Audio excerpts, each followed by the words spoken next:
Marge and Homer woke up in a huge mansion and decided to go wake their two kids. It turned out that in this timeline, Bart didn't even exist. The whole family got along perfectly harmoniously. Marge had fulfilled her dream of becoming an attending physician and was swamped with work. Homer also had an easy job operating the screens at the stadium. That evening, as the family was heading home, a figure suddenly appeared out of nowhere. Homer didn't have time to hit the brakes and crashed right into them. When Marge saw it was a kid, she took Bart to the hospital. After an exam, the doctor found that Bart had amnesia. He only remembered his own name. Chief Wiggum planned to send Bart to jail first, but Marge felt sorry for how pitiful Bart looked and decided to take him in. Overnight, Bart turned the house upside down. He completely ruined the originally peaceful atmosphere of the family. This made Marge and Homer extremely angry, but it only took Bart one day to change the Simpson family's opinion of him. In the morning, Bart wrote a message on Lisa's sandwich, a message that helped Marge successfully assert authority over her staff. Then, when Homer took Bart to his workplace, Bart helped get the stadium's noise level up to 100 decibels, something Homer had dreamed of doing for ages. When they got home, Bart invited Lisa to watch cartoons with him, and Lisa had never been this happy before. Bart even added a story about Maggie to his comic book. Suddenly,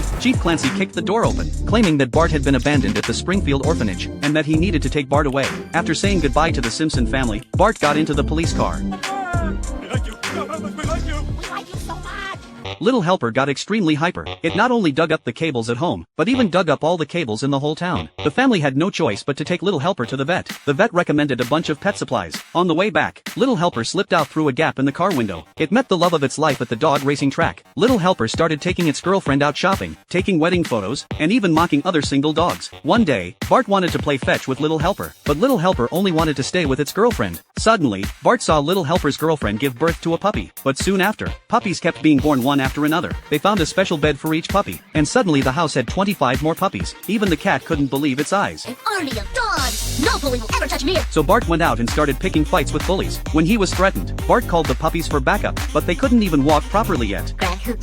At first, the family felt really lucky about the puppies' arrival, and Snowball was no longer the center of their attention. But before long, the puppies got more and more naughty. They chewed up all of Bart's socks, so Bart had to wear Lisa's frilly socks instead. Lisa even had to put on a flea collar. All of Homer's potato chips were snatched away, and two puppies even hid inside the turkey prepared for guests.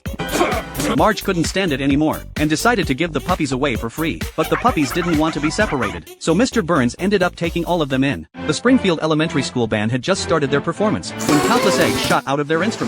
Not a single audience member was spared. Mo even tried to grab a few eggs to make eggnog. While everyone was busy wiping the egg yolk off themselves, a burst of laughter caught everyone's attention. Bart was accused of being the mastermind behind this prank. Everyone wanted to catch him. After rushing home, Lisa accused Bart of ruining yet another holiday. Bart swore he didn't do it, but no one believed him. Suddenly, the sound of a funeral march came from outside the door. It was the band teacher leading the students, threatening the Simpson family to hand over Bart. Bart swore to Maggie that he wasn't guilty. He passed Maggie's little test. Lisa went to the door to negotiate, demanding a hearing in the juvenile court. To distract everyone, Homer snatched the conductor's baton and started leading the band himself.